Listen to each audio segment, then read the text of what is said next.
Very good. So, just for the sake of the recording, because many of you are coughing, so let's get all the coughing out of the way first of all. Come on, communal coughing.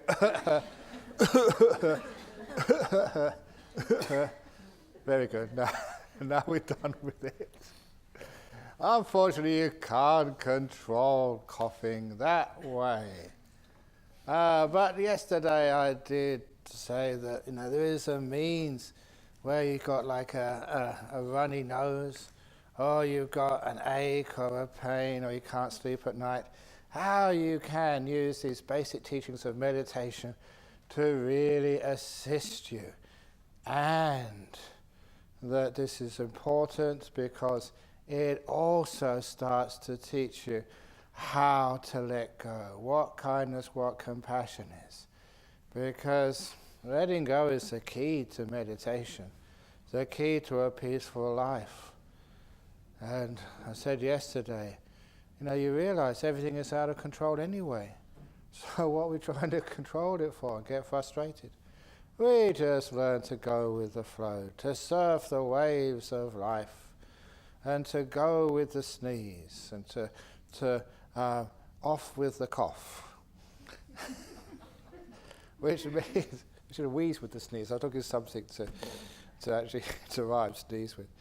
In other words, we don't tend to resist, we go with, we relax, and everything becomes surprisingly much better.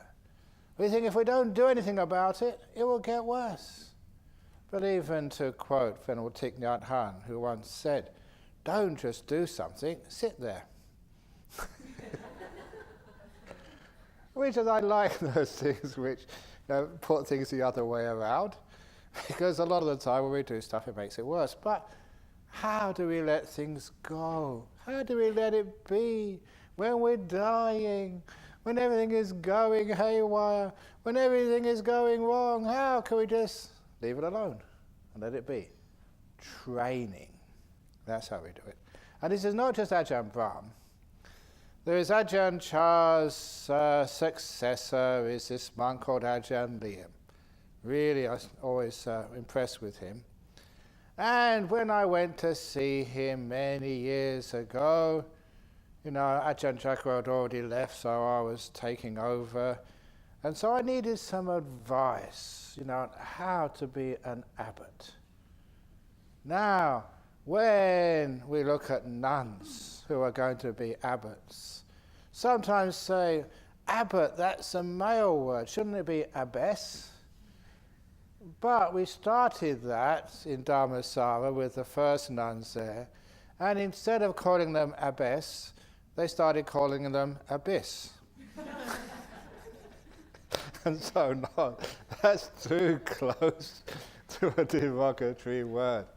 Even calling them ayah, because there was one nun, none of our nuns here, but somewhere else, and her nickname was Ayatollah.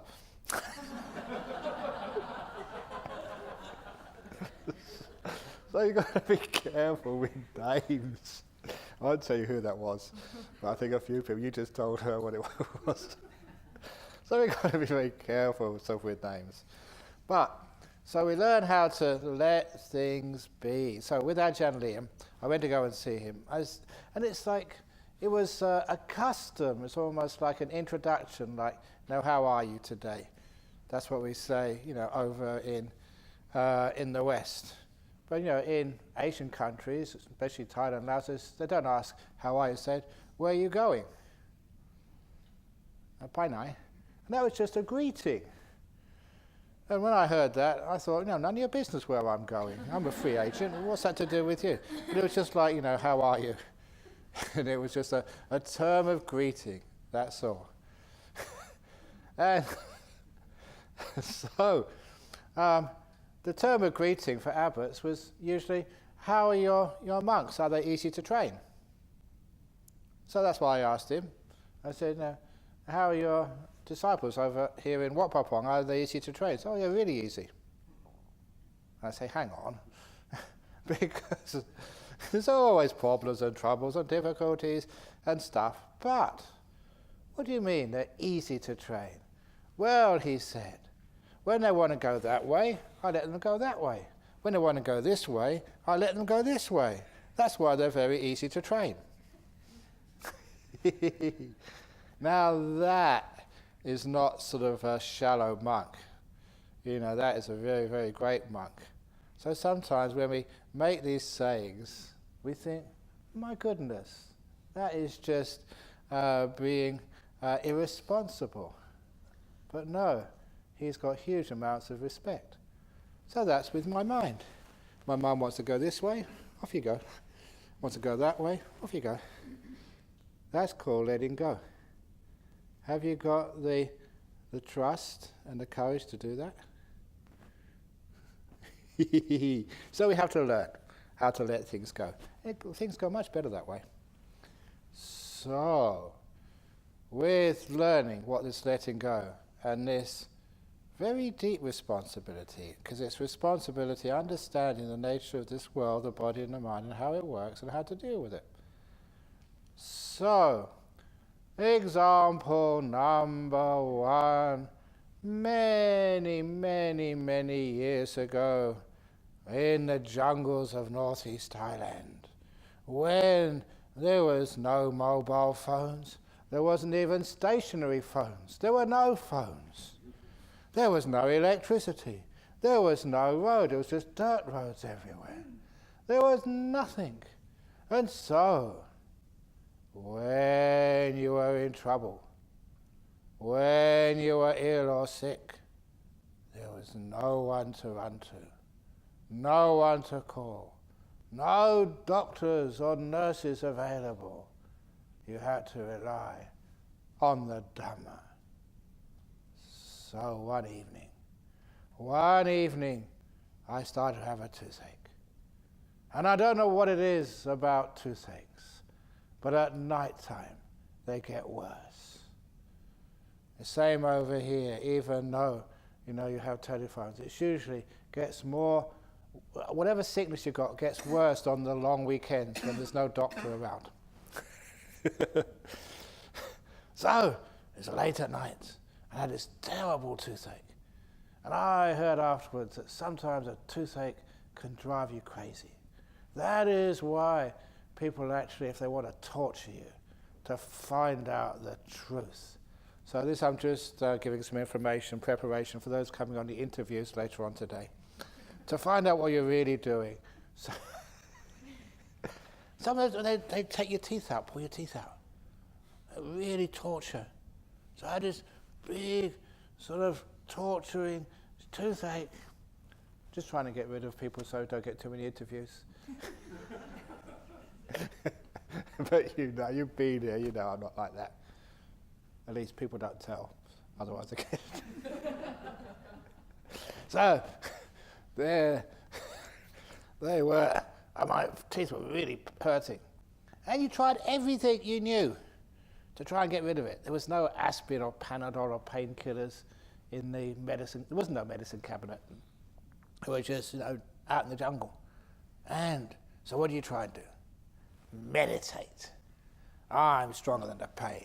Sit there, I'm not going to move. I'm stronger than that.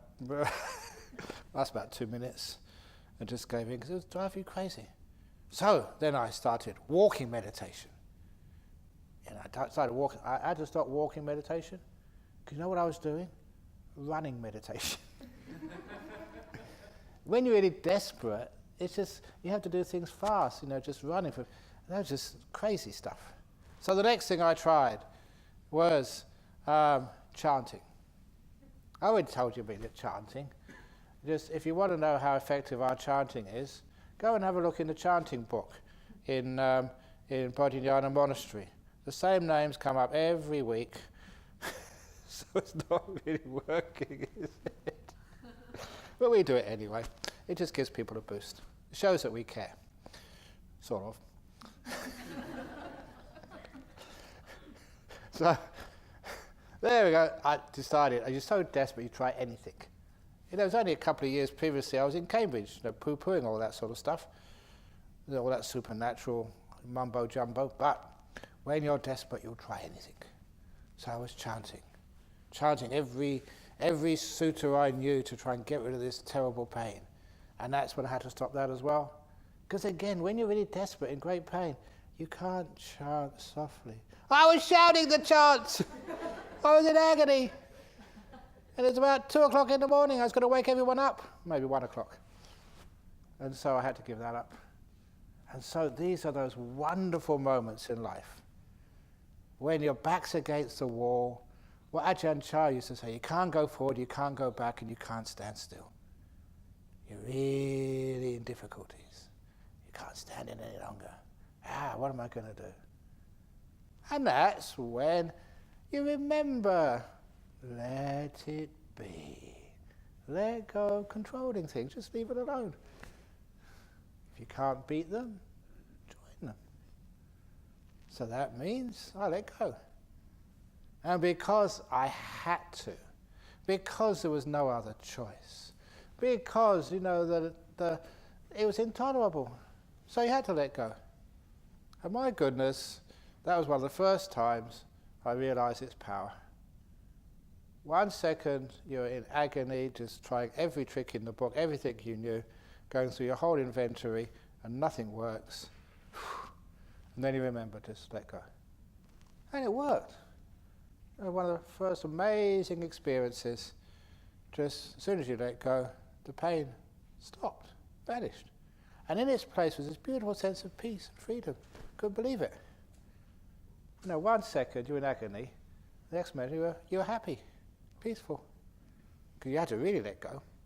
And so, 1:30 in the morning, went to go and meditate for an hour, just so easy. And then usually get up at 3 o'clock, so I decided to just go lay down for half an hour now. Lay down, really nice, deep sleep for only an hour, and then the bell rang, and then I woke up, had a toothache. Only a slight one though. But it was amazing, just the power of letting go, when you really have to.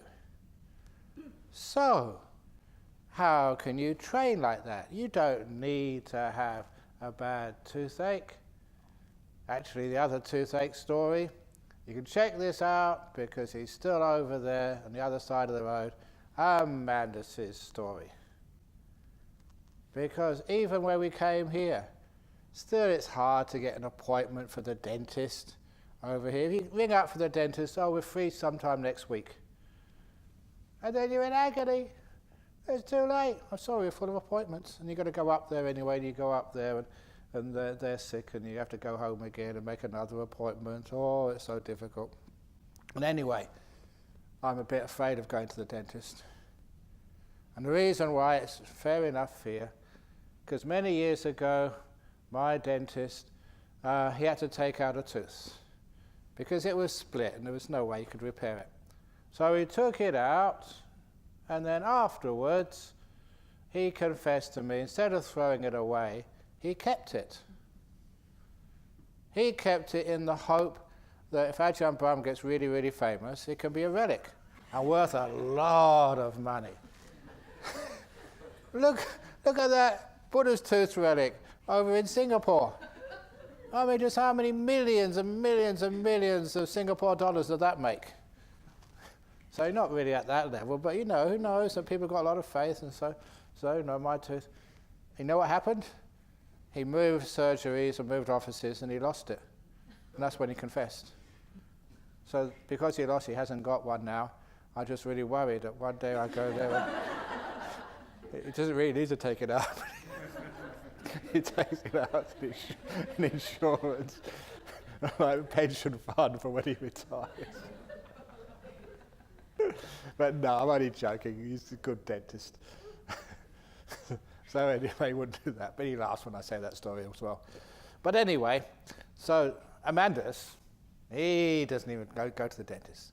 Because I was going to the workshop one morning in Bodhinyana monastery, and he was coming the opposite direction. Because I was a building monk in those days.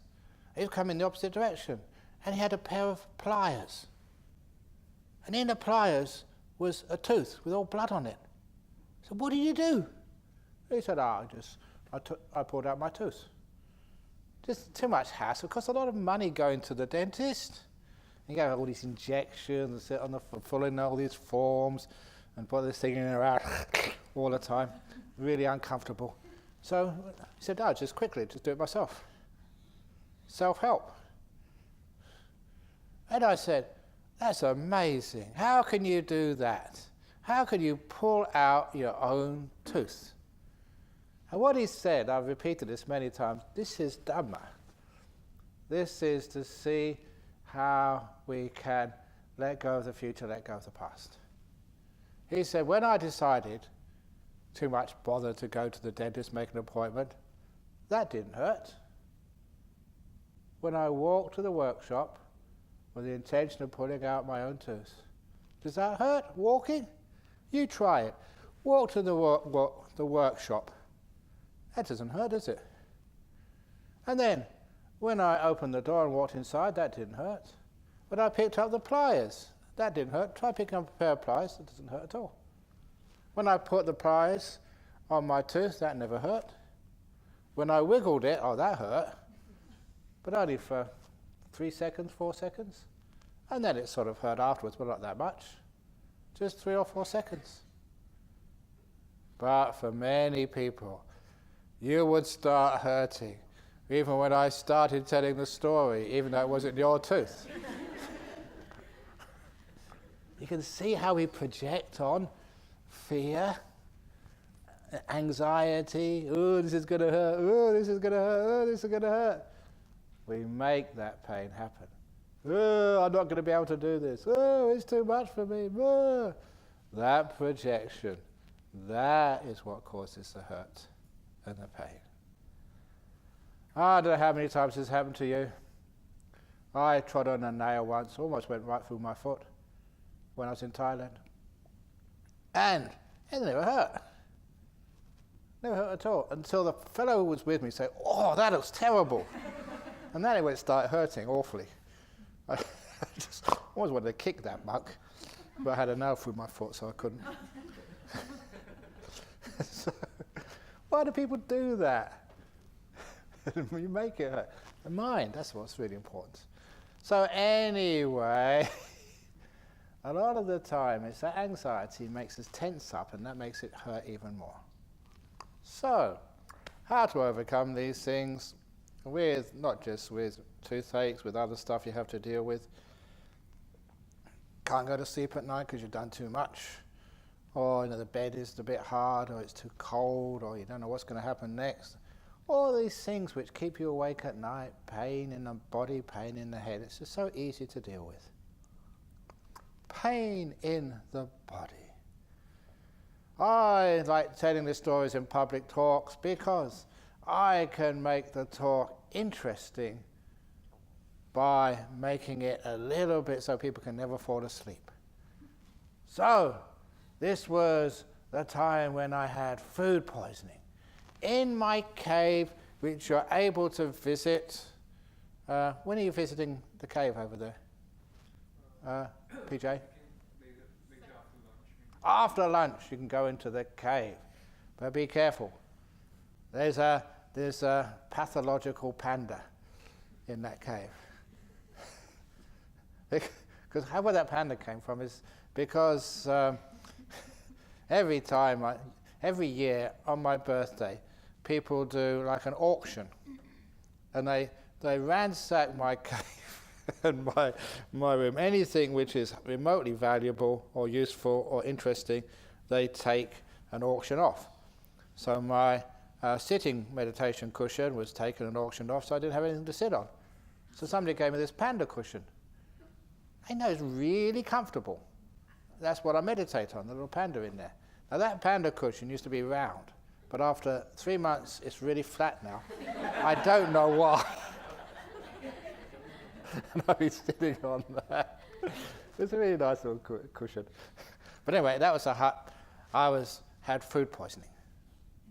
Now, that's why that sometimes, if I go to Singapore, please look after my tummy, or into England, because, you do have a sensitive stomach. It's just because of eating all those frogs and ants and ant eggs and water buffalo after birth and all sorts of other stuff, rotten fish. But all that sort of stuff, you're very tough at the time. You can eat anything.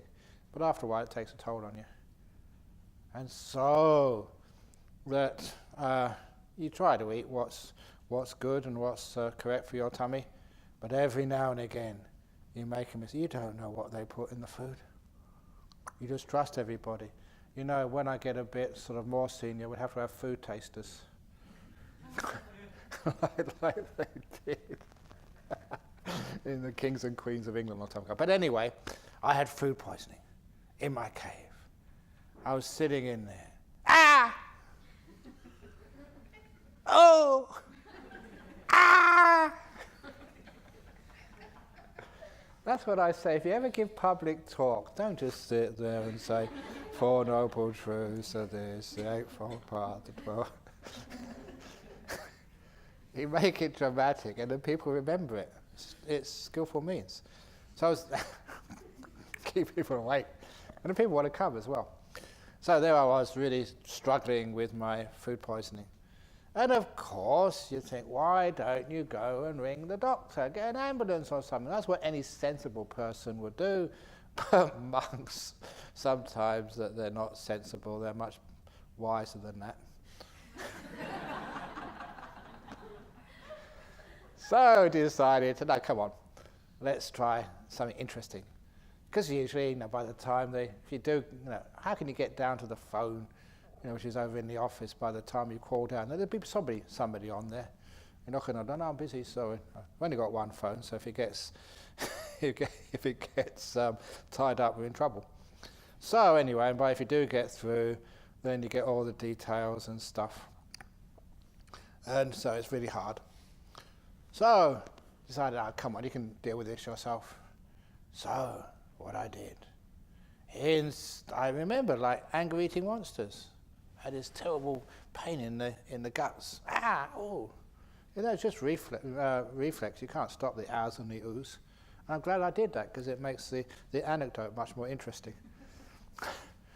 And so you, instead of trying to escape from your troubles and difficulties and pain, instead of trying to escape, which is what most people do, try and get rid of it, you want to let it be. Let go of trying to control it and get rid of it. Go into it instead of going away from it. That's called mindfulness. So that's the first thing, to be mindful of something which was very intolerable. Just be with it. And then the extra ingredient was kindness. You were mindful of it and kind to it, and you notice that every time you were kind to it, it just relaxed a little bit. The pain was noticeably a little bit less, only a tiny bit less, but you could notice that because you were mindful. And you realized that it was being ameliorated. It gave you some encouragement to carry on. And so the next time a big contraction in the guts came up, a spasm, and just be with it, kind to it, and relaxed even more. So the pain was a little bit less, and a little bit less, and a little bit less.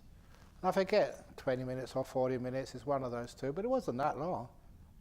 And after that, the pain had totally gone. And I was absolutely healthy. If I'd have called an ambulance, we wouldn't have got to the hospital by that time. But you could just do it yourself just by relaxing the body.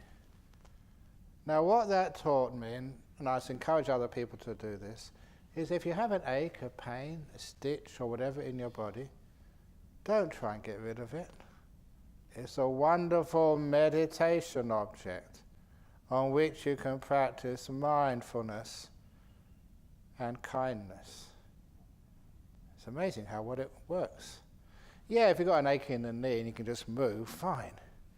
If you've got a pain because you've got your hand in the fire, take it out straight away. Don't be stupid. But there are many aches and pains which, whatever way you move your body, this way and that way and whatever, it's still there. So, we be with that, mindful of it. And we have this wonderful kindness to it, like the monster in the Emperor's palace. Thank you for visiting me in digestion. Thank you for visiting me. And you're so welcoming and kind that you're mindful. Mindfulness gives you the feedback. You're not just mindful in the moment, you mindfully see things, they do change. It either gets better or worse, it very rarely stays the same. And if it gets less painful, why? Whatever it was you did, that is called kindness, compassion, letting be.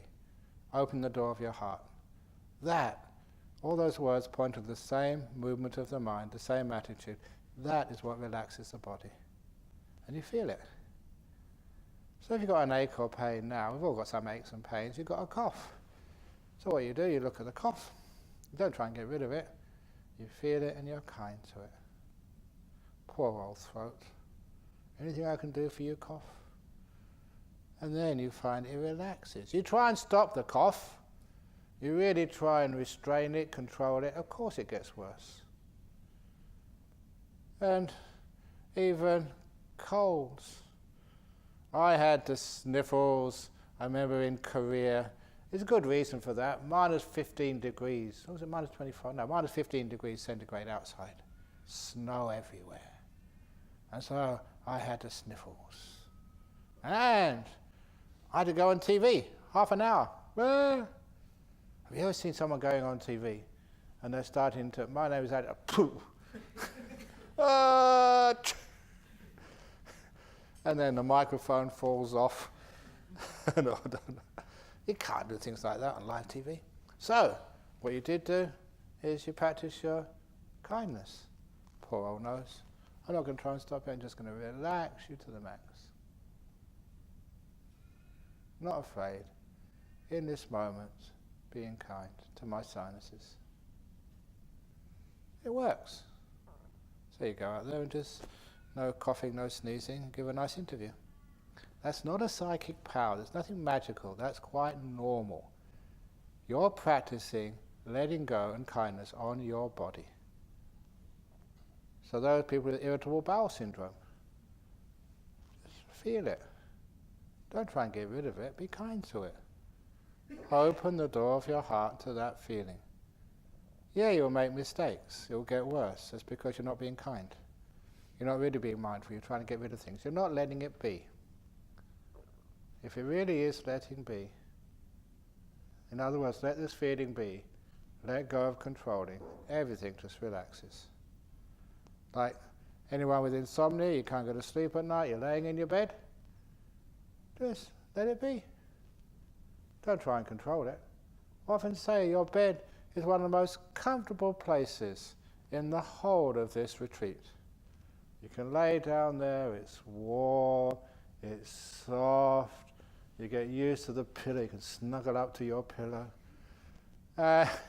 You can stretch out. Oh, that's so nice. Why do you want to fall asleep into unconsciousness and waste that pleasure? As monks, nuns, we don't get that much pleasure, but that's one of the great ones. Stretching out in your bed, oh, that feels nice. So don't go to sleep, you're wasting it. Go to sleep during one of my talks. You've heard all these stories before anyway. So, this is when you change your attitude. You let go of controlling, you're kind, you open the door of your heart to this. And then you find you just go to sleep.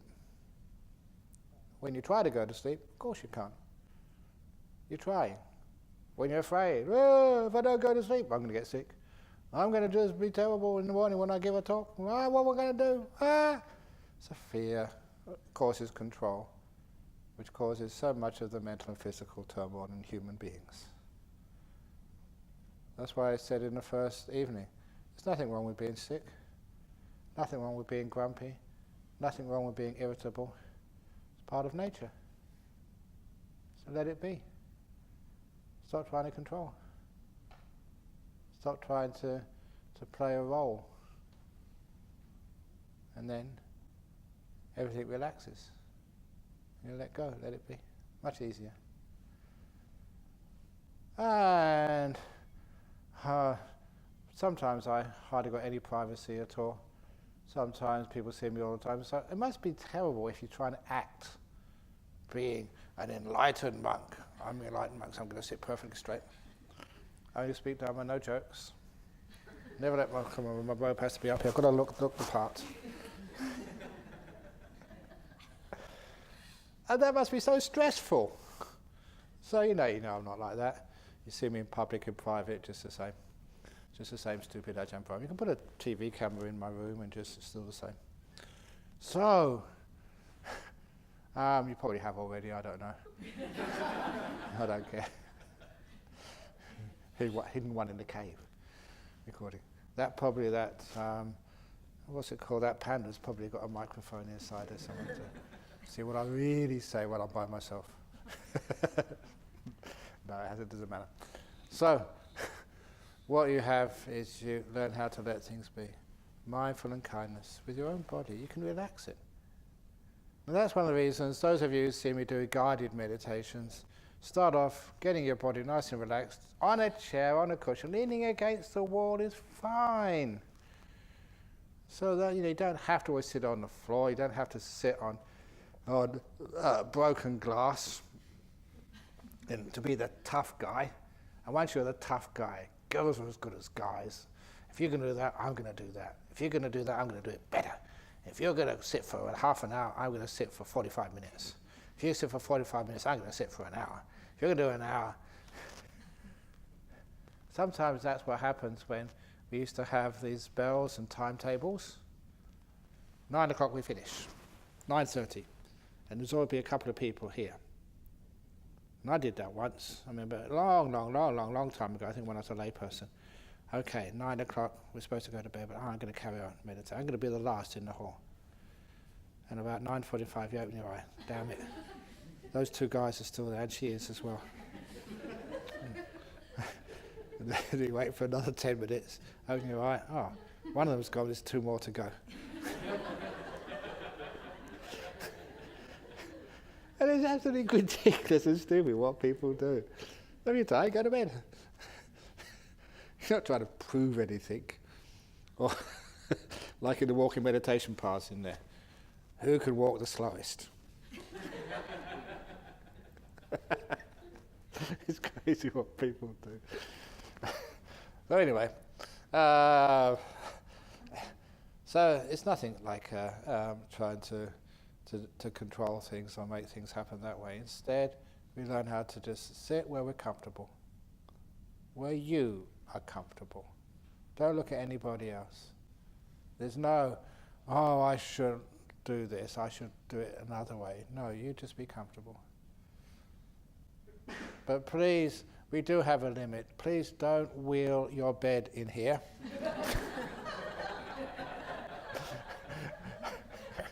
And just lay down while you listen to the talks.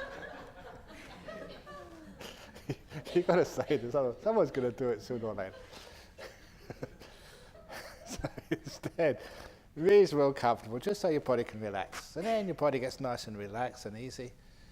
And I do that, I do like a scan of my body, just to make sure, is everything okay? You're meticulous. So you don't just, okay, let's watch the breath straight away. No, how are your legs? How's my bottom? People fidget their bottom a lot. One of the reasons is because they don't pay any attention to it. Especially when I was really, really young. I was so thin, so many bones. And I thought it was really unfair because all the senior monks, they had the best cushions. The junior monks, or the junior nuns, they had to sit on the hard concrete. And that was really unfair because all the junior monks, we just had all bones. All those senior monks, they already had their own cushions. It's called fat. So I sometimes say that in the dining hall up there. Sometimes we run out of cushions. So I said, anyone who's fat, please give the cushions to someone who's thin. You've got your own padding on your butt. So anyway, so you look after your body, make sure it's nice and comfortable. Oh, crikey, too many jokes, not enough Dhamma. Well, you encourage me, don't you? It's not my fault. So anyway, you just relax the body. And when it's any tightness or tension there. I like to actually look inside the body, just the stomach. You've got a cough or you've got sinuses or some ache here and ache there.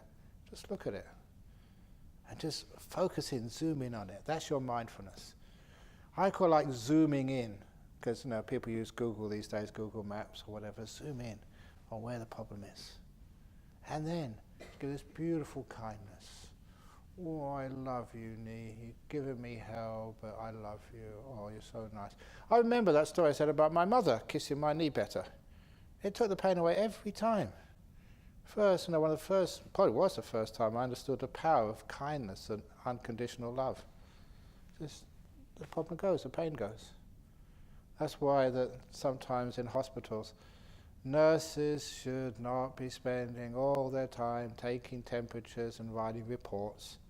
It's wonderful to have more time just to sit by the bedside, hold your hand, and just talk, show some kindness. That'd be so therapeutic. Anyway, so I'm kind to my knee if it's aching. And you find the pain lessens. It lessens and lessens and lessens and lessens until it just disappears.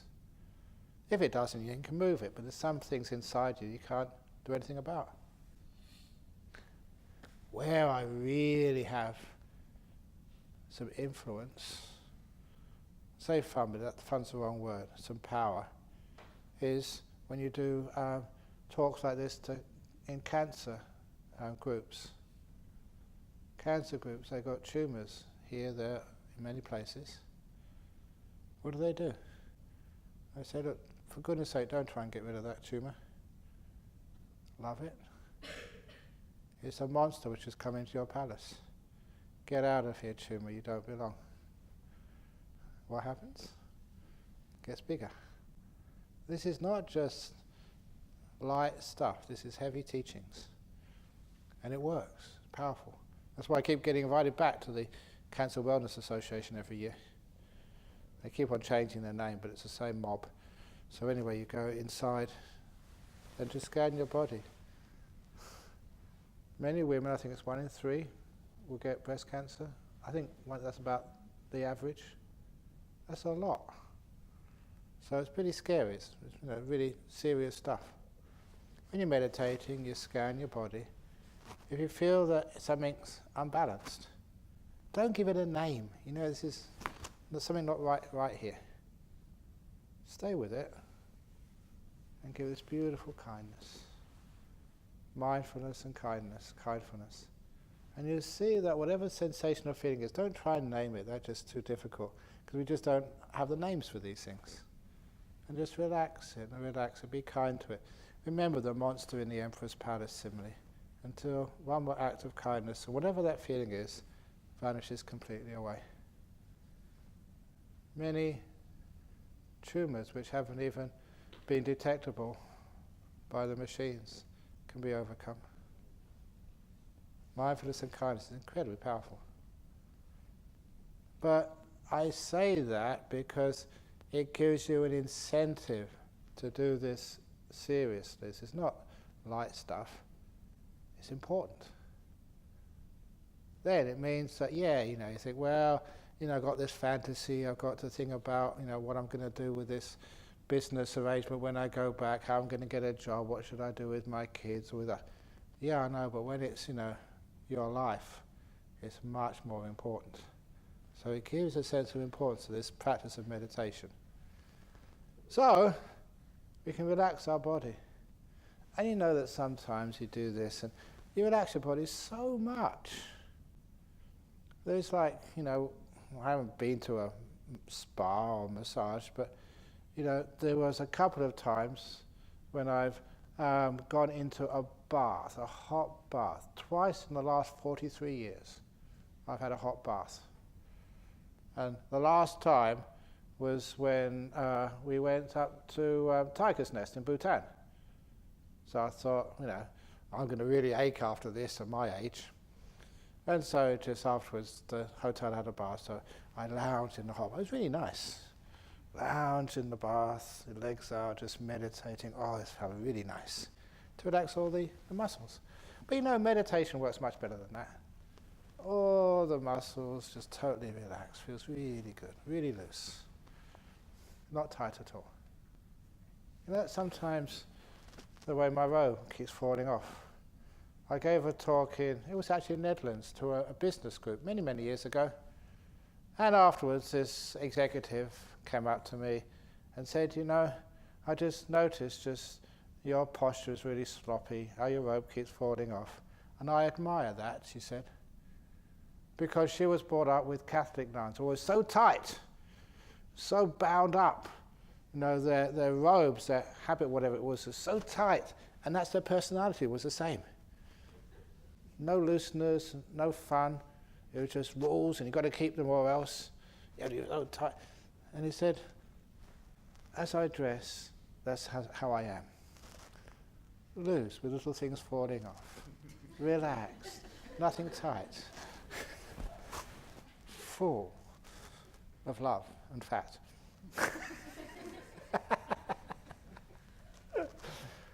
So anyway, I thought that was, she had insight, that lady. So, you relax the body so much. And then it's so easy to meditate. No aches and pains to worry about.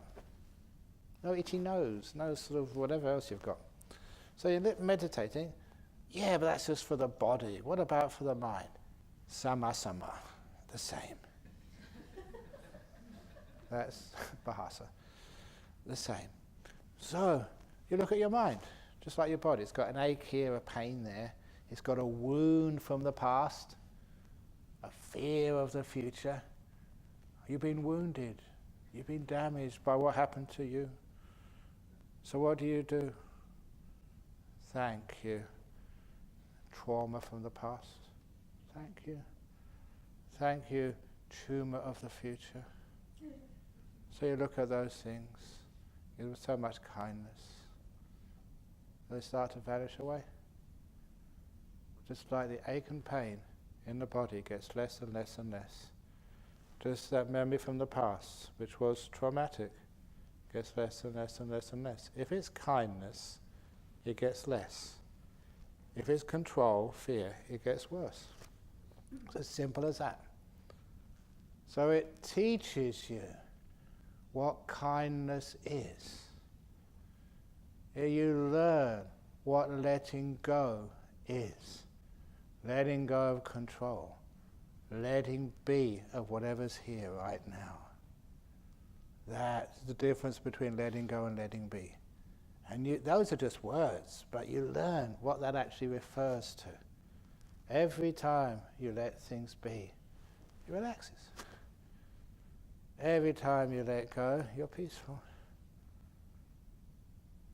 But if you worry, of course that's not letting go. Think, okay, from now on I'm going to let go. What do you mean? On. Now is enough. So this is how we learn how to be peaceful. First with our body, then with our mind. I haven't said anything about breath meditation. I haven't said anything about nimittas or jhanas or insight or satipatthana, or have I? Watching the body. What's that called? The first satipatthana, first focus of mindfulness, awareness of the body. And what you're supposed to do with the body, yeah, you've got different ways of doing this, but every one of those is you watch the cause of things arising, cause of things passing away. Why do these things happen? And especially the next satipatthana, Vedana. Why have you got pain? What causes pain, tension? What causes it to disappear? The causes and effects. Control makes it worse. Kindness makes it less. So you find you are aware of the physical feelings in the body. And then the mental feelings in the body. How to relax. What does relaxation feel like? Investigating a wonderful part of the Dhamma. And the Cittanupassana. The third satipatthana. If you actually look at that, we'll come across that later on, and I'll remind you of what I said just now later on, when we do this in the Word of the Buddha class or the Sutta class. There you understand a mind which is distracted or contracted, a mind which is free. So, you understand the causes. What makes your mind peaceful? What makes it agitated? The causes of these things. And the cause is taken away, and you're peaceful. So I've got so many burdens I have to deal with, so many responsibilities, so many people depending upon me. So do I appear stressed out? Some days I do. But there are times when I have wise irresponsibility. You let it go. So my motto is that if I don't work hard, everything will all go wrong. When I do work hard, it goes wrong anyway. Either way, it goes wrong. So I decided to enjoy it before it goes wrong. In other words, why waste these moments of peace, worrying about something in the future, which was going to go wrong anyway, but I'll deal with that when it comes. It's beautiful, positive attitude towards life. And a lot of times when you relax, it doesn't go wrong. It's amazing just that attitude, just how you've got this huge monastery over the road, you've got this huge retreat center over here, huge nuns monastery, and others coming up on the production line. I always said that Bodhinyana monastery is a monk factory, that Dhammasara nuns monastery is a nun factory, and just like any good company, we franchise out. So Anukampa Bhikkhuni Monastery will be my franchise in UK. We've got Ajahn Brahm Society in Colombo, that's my franchise in Sri Lanka. We've got, well, maybe BF and Bodhinyana, that's my two competing franchise. Brahm Centre, 3 franchises over in Singapore. I got the Bodhinyana International Foundation, that's, I don't know why they called it BIF, because that's what it means, BIF. Over in Hong Kong. So we're franchising. We always have to keep up with modern ways of doing things. And this is the Jhana Growth franchise for the laymen and laywomen. So this is how we are changing the world, franchising. Is that a good idea? I don't know. But anyway, just when you learn how to it's amazing just when you learn how to be responsible, live in the moment, how successful it can become. We work hard to try and control, and it all goes wrong. We just let it evolve, nurture, guard, and everything tends to flourish. I learned that way when people said some of the best ecological diversity was found in the median strips in highways and motorways. And the reason was, even though it was very polluted air, that no one would actually walk on that part of a motorway. They'd leave it alone. And it would tend to grow and heal all by itself. It was just like when you had a wound. You put sort of a bandage on it, leave it alone, it would heal.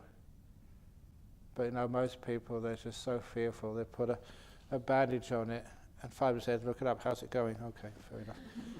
2 minutes later, maybe I'll put this ointment on, and put it on there, close it up. You mess around with it, you don't allow it to heal. Same with your meditation. Just sit there and just do nothing. What if you fall asleep? What's wrong with falling asleep during meditation? Is that against your precepts? Is there the 9th precept, I refrain from falling asleep while I meditate? If you try not to fall asleep, you get so tense you wear out and you do fall asleep. Just relax and let go. Sitting here, just, if I fall asleep, I fall asleep. And it used to happen to me. I used to have terrible sleepiness when I was meditating, until I figured out the causes of it. You know what the causes were? I was meditating in a jungle. It was hot. I grew up in London where it was cold. The climate wasn't conducive and it was humid. You know, that it was cold and snowy in UK. I was malnourished. You know, you used to frog on rice. There's only one frog, and even the frog was malnourished, the one we ate. So, you know, it was lost both ways. So malnourished. What else was there? We were sleep deprived, because Ajahn Chah's only sleep 4 hours or 4.5. Actually, it was supposed to be 4 hours, but I could never get it below 4.5. And used to catch up during his talks. So sleep deprived, malnourished, hot climate. And I remember going to Bangkok once to do visas and staying in a Wat Bhawan, which had the wealthiest monastery probably in Bangkok at the time, because it was the king's monastery. That's where the king used to go. And they had an air-conditioned room. And of course, you know, it was used by all the study monks for most of the day, but we said, well, look, we get up early in the morning, 3 o'clock, can we use it then? He said, yeah, no one uses it at that time, yeah, you can have the key. So from 3 to before arms round, 5 o'clock, we meditated in air-conditioned room. No sleepiness at all for me. Same with all the other monks. It was just so easy to meditate because the climate was just right for us. And of course, we were eating much better food in Bangkok than you ate in the northeast, which was, you know, poverty-stricken. And we weren't sort of, because Ajahn Chah wasn't there and there's no bells, we can sleep whenever we wanted. So I realized from that, there was nothing wrong with me. It wasn't my fault that I was sleepy. It's not your fault, it's just causes and conditions, that's all. Tiredness, exhaustion, mental and physical.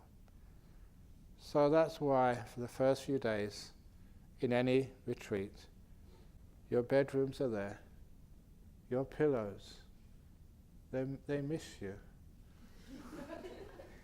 They're longing for your head.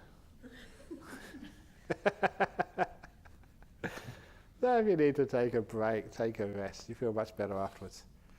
And you know, a lot of times people are grumpy, they're angry, they're in a bad mood. You know why? They're tired, that's all. Nearly 90% of the divorces in our society would be stopped if people get a good night's sleep. That's what I reckon.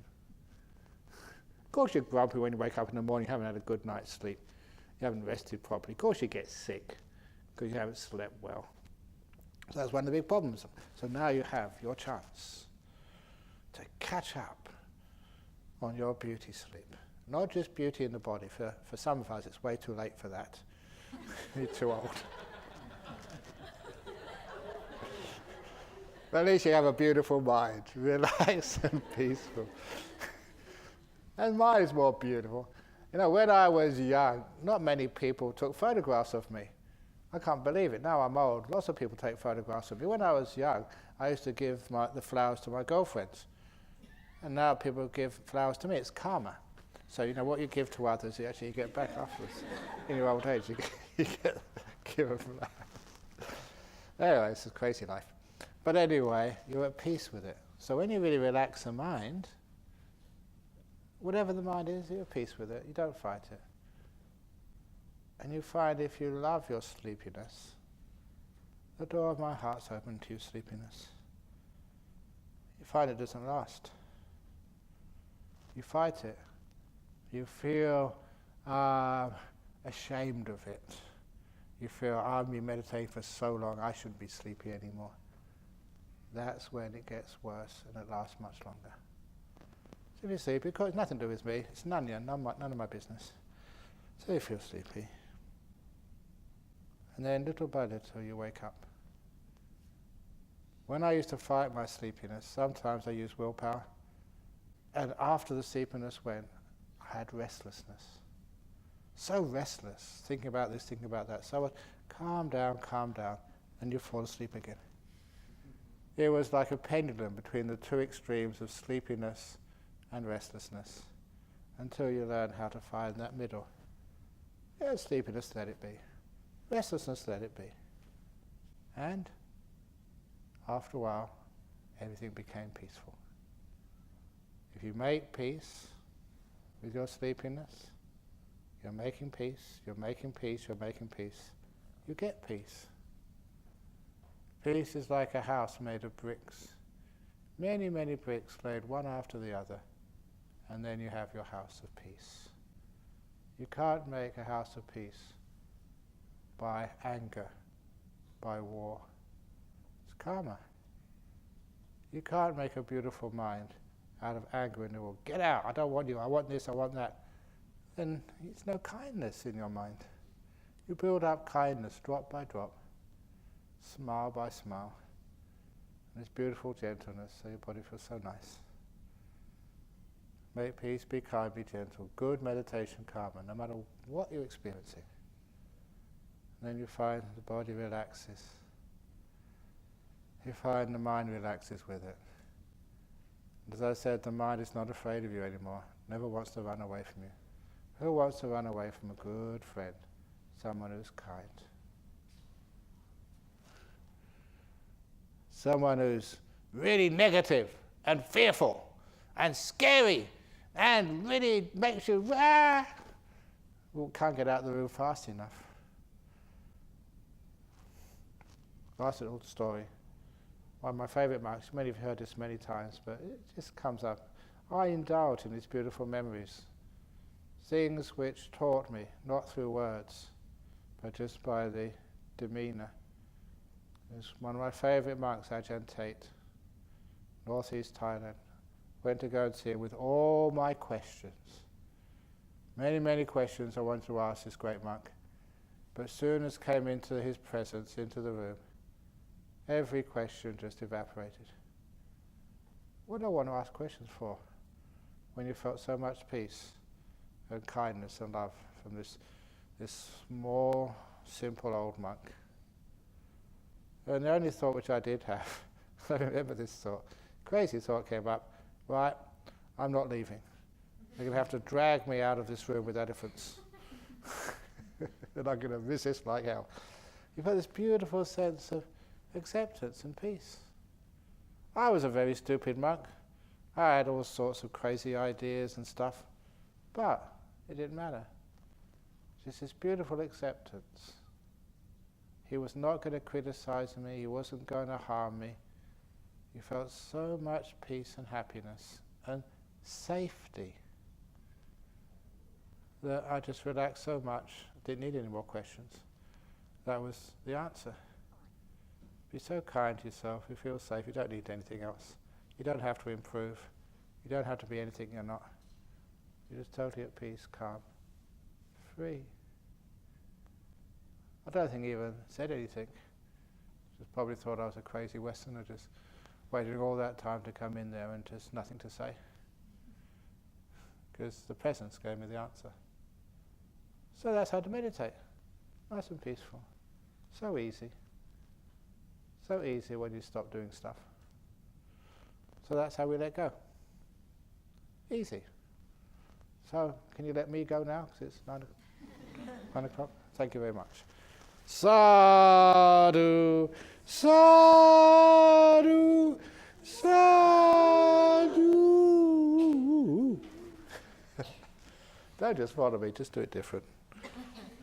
I must do it different, then you're following me again. Okay, have a nice day. See you later.